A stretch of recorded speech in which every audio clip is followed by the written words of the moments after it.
நண்பர்கள் அனைவருக்கும் இனிய காலை வணக்கம். நண்பர்களே, நம்மளுடைய பிபிஏ ஸ்பீட் கேஷில் எப்படி சென்ட் கொடுக்கணும், எப்படி ரிசீவ் கொடுக்கணும் அப்படிங்கிறத தயவுசெய்து பாருங்கள். முதல்ல நீங்கள் ஒரு நண்பர்கிட்ட இதை பற்றி ஒரு டவுட்டு உங்களுக்கு வருதுன்னா நீங்கள் செக் பண்ண வேண்டிய விஷயம் முதல்ல என்ன விஷயம் பண்ணணுங்க, முதல்ல நீங்கள் 1000 ரூபா அனுப்பிட்டீங்களான்னு பார்க்கணும். இங்கே பாருங்கள், இதில் போயிட்டு ஹெல்ப் ஹேண்டில் போயிட்டு சென்ட் ஹெல்ப் ரிப்போர்ட் போங்க. போன உடனே இங்கே பாருங்கள், 1000 ரூபா நீங்கள் அனுப்பிட்டீங்க. Okay, very good. 1000 ரூபா அனுப்பினவுடனே 2 பேர்கிட்டருந்து உங்களுக்கு 1000 ரூபா வரணும் இல்லையா? அது எல்லாமே சீனியாரிட்டி பிரகாரம் தான். ஒரு வாரமோ 10 நாளோ கழிச்சு உங்களுக்கு வருதுன்னு வச்சுக்கோங்க. இப்போ உங்களுக்கு காட்டுறேன், உடனே வராது, அதனால் புரிஞ்சுக்கோங்க.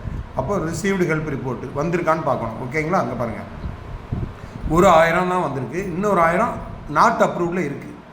என்ன காரணம் அப்படின்னா, இவங்க இன்னொரு ஆளுக்கு சென்ட் பண்ண வேண்டியிருக்கு. ஓகேங்களா? இன்றைக்கி வந்திருக்கு, நாட் அப்ரூவ்டில் இருக்குது. இப்போ 1000 ரூபா தான் வாங்கியிருக்காரு. அப்போ இவருடைய கடமை என்னென்னா, 1000 ரூபாவில் 750 ரூபா அனுப்பணுமா வேண்டாமா? அப்போ பாருங்கள், இப்போ சென்ட் ஹெல்ப் ரிப்போர்ட்டில் போய் நம்ம பார்ப்போம்.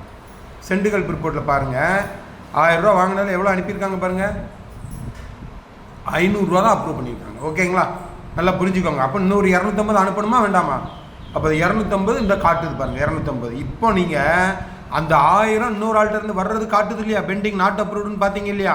இப்போ பாருங்கள், இந்த ரிசீவ்டு ஹெல்ப்பில் இந்த 1000 இவருக்கு வர வேண்டியிருக்கு, அது வந்துட்டு, அதாவது ரெடியாக இருக்குது.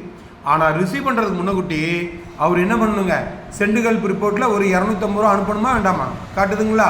அப்போ என்ன பண்ணணும் அப்படின்னாங்க பாருங்கள், டேஷ்போர்டில் போயிட்டு சென்ட் ஹெல்ப் ரிப்போர்ட்டு தான் முதல்ல பார்க்கணும். ரிசீவ் அப்புறம் தான் வரும். இங்கே பாருங்கள், சென்ட் ஹெல்ப் ரிப்போர்ட்டை கிளிக் பண்ணி பார்த்தா முருகன்கிறவருக்கு வெயிட் ஃபார் சம் டைம். என்ன காரணம் அப்படின்னா, அவர் அங்கே ஒரு ஆளுக்கு அப்ரூவ் கொடுக்க வேண்டியிருக்கு. நல்லா புரிஞ்சுக்கோங்க, நம்ம சிஸ்டம் ஸ்டெப் பை ஸ்டெப்பாக தான் பணத்தை ரிசீவ் பண்ண முடியும்னு வச்சுருக்காங்க. ஏன்னா இடையில மொத்தமாக வைக்கும் போது என்ன நடந்தது அப்படின்னு பார்த்தீங்கன்னா, எல்லோரும் மொத்தமாக ரிசீவ் பண்ணிவிட்டு பணத்தை அனுப்பாமல் நிறைய பேர் 1-2 பேர் அப்படி பண்ணதுனால நம்ம சிஸ்டம் என்ன பண்ணுதுன்னா, முதல்ல அனுப்ப வேண்டியதுக்கு அனுப்புங்க, உங்களுக்கு வர வேண்டியது வரும். இதுதான் பிரபஞ்சத்தினுடைய விதி. உதவி கொடுங்கள், உதவி பெறுங்கள், இதான் நம்ம சிஸ்டம். அப்போ முதல்ல வெயிட் ஃபார் சம் டைம்னா என்னென்னா, அவருக்கும் ஒரு நண்பருக்கு அவர் அனுப்பிட்டு அங்கே அப்ரூவலுக்காக வெயிட் பண்ணிக்கிட்டு இருக்காருங்கிறத புரிஞ்சுக்கோங்க. இந்த வெயிட் ஃபார் சம் டைம்னா தயவு செய்து புரிஞ்சுக்கோங்க. இந்த இடத்துல நீங்கள் பொறுமையாக தான் இருக்கணும். ஏன்னா நம்மளுக்கு வர்றதே சீனியாரிட்டி பிரகாரம் நான் சொன்ன மாதிரி மெதுவாக தான், ஸ்டெப் பை ஸ்டெப்பாக தான் வரும். அப்போ வரும்போது பொறுமையாக இருந்து அதை வாங்கிக்கணும், பொறுமையாக இருந்து சென்ட் பண்ணணும். இப்போ அவரு இந்த முருகன்கிறவர் ஒரு ஆளுக்கு சென்ட் பண்ணியிருக்காரு, அவரு அப்ரூவ் கொடுத்தா தான் அவருக்கு ரிசீவ் பண்ண முடியுங்கிறத புரிஞ்சுக்கோங்க. இப்போ முருகனை பொறுத்தவரை இது ரிசீவ் பண்ணணும், உங்களை பொறுத்தவரை முருகனுக்கு சென்ட் பண்ணணும். அப்போ பாருங்கள், வெயிட் ஃபார் சம் டைம்னா வெயிட் பண்ணுங்கள். இந்த மாதிரி சமயத்தில் கொஞ்சம் வெயிட் பண்ணுங்கள். அப்படியே இல்லையா, அப்ளைனில் கேளுங்க. கேட்டுட்டு, சார் முருகன்கிறவர் அவர் செல் நம்பர் காட்டலை சார், அவர் செல் நம்பரை கொடுங்க சார், நான் ரிமைண்ட் பண்ணி ஒரு வார்த்தை கேட்டுக்கிறேன்னு கூட கேட்கலாம். இல்லை, பொறுமையாக இருங்க. இந்த வெயிட் ஃபார் சம் டைம் எப்போ போகும் அப்படின்னா, அவர் இன்னொரு ஆளுக்கு அனுப்புனது அப்ரூவ் வாங்கினதுக்கப்புறம் இது ஆட்டோமேட்டிக்காக மறைஞ்சிரும், அவர் செல் நம்பர் காட்டும். அப்போ நீங்கள் சென்ட் பண்ணணும். ஓகேங்களா?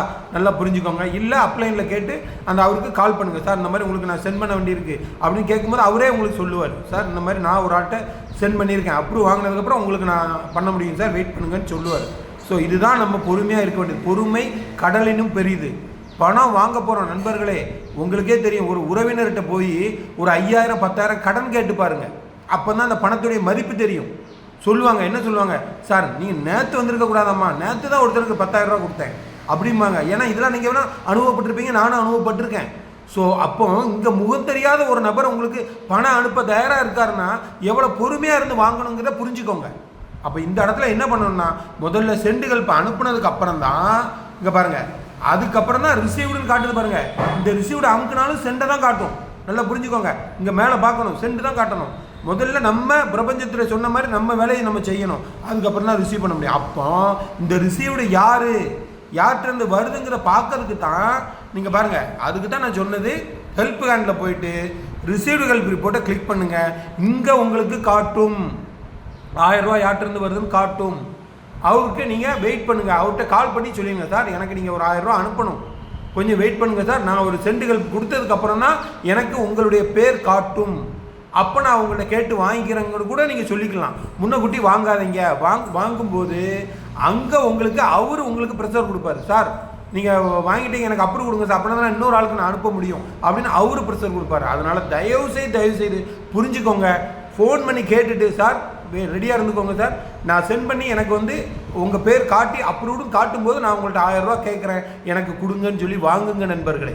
தயவு செய்து நோட்டு போட்டு எழுதுங்க. என்ன பண்ணணும், 2 பேர்ட்ட ரிசீவ் பண்ணிட்டீங்களா? இப்போ பாருங்கள், ஒரு ஆள்கிட்ட தான் ரிசீவ் பண்ணியிருக்கு, அவர் 500 தான் அனுப்பியிருக்காரு. அதுக்குள்ளே எனக்கு கம்ப்ளைண்ட் வந்துட்டு, சார் நான் வாங்கினதை அனுப்பிட்டேன், எனக்கு இன்னொரு 1000க்கு எனக்கு அனுப்ப முடியல அப்படின்னு கேட்குறாரு. அவரே இன்னொரு 250 அனுப்பலை. நல்லா பார்த்துக்கோங்க, 1000 ரிசீவ் பண்ணியிருக்காரு. இங்கே பாருங்கள், சென்டுகள் ரிப்போர்ட்டில் உங்களுக்கு காட்டுறேன். 500 தான் அவர் அனுப்பியிருக்காரு. நல்லா புரிஞ்சுக்கோங்க. அப்போ இன்னொரு 250 சிஸ்டம் பொறுத்தவரை அனுப்பணுமா அனுப்பக்கூடாதா? அப்போ 750 அனுப்புனா தான் இன்னொரு 250 அவருக்கு ப்ராஃபிட் நிற்கும். கரெக்டுங்களா? ரைட். அப்போ அதே மாதிரி தான் இன்னொரு 1000 அவருக்கு வர வேண்டி இருக்குது. இந்த 250 அனுப்பினவுடனே தான் அந்த 1000 அவருக்கு காட்டும். அதுக்கப்புறம் தான் அதில் 2 பேருக்கு அவர் பணம் அனுப்ப வேண்டியிருக்கும். 500 ஒரு 250 வரலாம், இல்லை ஒரே 750 அனுப்ப வேண்டியிருக்கலாம். நல்லா புரிஞ்சுக்கோங்க நண்பர்களே. ஒவ்வொரு ஸ்டெப்பும் அடுத்து 2500 நீங்கள் ஹெல்ப் அனுப்பும்போது ஒரே நபருக்கே 2500 காட்டும். என்ன சார் இது தப்பாக காட்டுது சிஸ்டம்? அப்படி இல்லை. இது மொத்தமாக நீங்கள் அனுப்ப வேண்டியது. மொத்தமாக நம்ம மனசு சஞ்சலப்படும். மொத்தமாக அனுப்புனா நம்ம ஏதாவது ஒரு அர்ஜென்ட் கமிட்மெண்ட்டுக்கு செலவு பண்ணிடுவோம் அப்படிங்கிறதுக்காக சிஸ்டம் பார்த்து முதல்ல ஒரு 750 அனுப்பும். அதை நீங்கள் அனுப்பினோன்னா அப்ரூவ் கொடுத்ததுக்கப்புறம் தான் அடுத்த 750 உங்களுக்கு காட்டும். அப்போ பார்த்தீங்கன்னா மொத்தமாக நீங்கள் அந்த 2500 ஒரே நபருக்கு தான் நீங்கள் அனுப்ப வேண்டியிருக்கும். அதையும் நல்லா புரிஞ்சுக்கோங்க. அது 10,000 இருந்தாலும் ஒரே நபருக்கு தான் நீங்கள் அனுப்ப வேண்டியிருக்கும். இந்த விஷயத்தை நல்லா புரிஞ்சுக்கோங்க நண்பர்களே. தயவு செய்து ஒவ்வொருத்தரும் இதை நோட்டு போட்டு எழுதுங்க. இது பண விஷயம். செண்டு 2 அனுப்பிட்டோமா, ஒரு 1000 அனுப்பிட்டோமா, 2 பேர்ட்ட அந்த 1000 வருதா, நம்ம அந்த 1000ல் 750 அனுப்பிட்டோமா, 2வது 1000 அடுத்து வருதா, அதில் 750 அனுப்பிட்டோமா, அனுப்பலையா வெயிட் பண்ணுங்க. 3வது வெயிட் பண்ணுங்க. 3வது 2500 அனுப்பணும், வெயிட் பண்ணுங்க. அனுப்பிட்டோமான்னு பாருங்க. அப்படி ஒன்றுன்னா பார்த்ததுக்கப்புறம் தான் ரீபர்த் ஐடியா உங்களுக்கு வரும். இந்த 2500 பண்ணி அதுக்கப்புறம் உங்களுக்கு 8 பேர்ட்டிருந்து வருது பார்த்தீங்களா, அந்த 3வது லெவலில் தான் உங்களுக்கு 2 ரீபர்த் ஐடி வரும்னு சொல்லியிருக்கேன். அப்போ அது வர நீங்கள் கம்ப்ளீட் ஆகிட்டிங்கன்னா ஒரு நாள் வெயிட் பண்ணுங்கள், மறுநாள் உங்களுக்கு ஆட்டோமேட்டிக்காக ரீபர்த் ஐடி வரும். நண்பர்களே, இது ரொம்ப முக்கியமான விஷயம். ஒவ்வொருத்தரும் இந்த விஷயத்தில் தான் தப்பு பண்ணி கஸ்டமர் கேருக்கு ஓயாமல் ஃபோன் பண்ணி புரியாமல் பண்ணுறீங்க. இது அப்ளைன்னு சரியாக சொல்லி கொடுக்க மாட்டேங்கிங்க. ரொம்ப மன வருத்தமாக இருக்குது. ஏதோ என்ட்ரியை போட்டு விட்டுறீங்க. அப்ளை இன்றைக்கி எனக்கு வந்த கம்ப்ளைண்ட்டை நான் எடுத்து அவங்களுடைய யூசர் ஐடி பாஸ்வேர்டு வாங்கி நான் உங்களுக்காக இந்த வீடியோவை நான் போடுறேன். நண்பர்களே, தயவு செய்து நோட்டு போட்டு எழுதுங்க. பணம் எத்தனை தடவை நீங்கள் அனுப்ப போகிறீங்க யோசனை பண்ணி பாருங்கள். ஒரு 1000 அனுப்புகிறீங்க, அடுத்து என்ன பண்ணுங்க, ஒரு 1500 அனுப்புகிறீங்க, அடுத்து எத்தனை பண்ண போகிறீங்க, எவ்வளோ அனுப்ப போகிறீங்க, ஒரு 2500 அனுப்புகிறீங்க, அடுத்து 10,000 அனுப்புகிறீங்க, மொத்தம் 14,500 தான். ஆனால் நீங்கள் வாங்கக்கூடியது 1,63,500. தயவு செய்து புரிஞ்சு பண்ணுங்க நண்பர்களே. உங்கள் எல்லாருடைய நன்மைக்காக தான் சொல்கிறேன். இந்த வீடியோவை 1க்கு 2 பொறுமையாக கேளுங்க, உங்களுக்கு அற்புதமாக புரியும்.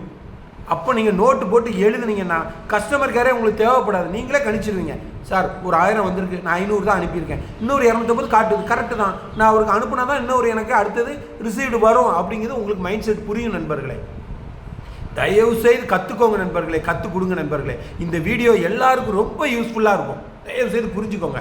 அதேமாதிரி ரீபர்த் ஐடி பார்க்குறது இதையும் நான் உங்களுக்கு சொல்லித்தரேன். இதில் வந்தும்போது இங்கே பாருங்கள், ரீபர்த் ஐடி டீட்டெயிலை கிளிக் பண்ணும்போது இந்த இடத்துல உங்களுக்கு ரீபர்த் ஐடி இந்த இடத்துல காட்டும். எதில் காட்டும்னா ஃபஸ்ட்டு உங்களுக்கு ரீபர்த் ஐடி வந்ததுன்னா இந்த இடத்துல காட்டும். ரீபர்த் ஐடி 1ன்னு காட்டுச்சுன்னா நான் சொன்ன மாதிரி ரீபர்த் ஐடி டீட்டெயிலை கிளிக் பண்ணுங்கள். அங்கே யூசர் ஐடி பாஸ்வேர்டு இருக்கும். எப்படி புது ஐடிக்கு நீங்கள் ஓப்பன் பண்ணிங்களா அதே மாதிரி யூசர் ஐடி பாஸ்வேர்டு இதை போட்டு ஓப்பன் பண்ணிக்கோங்க.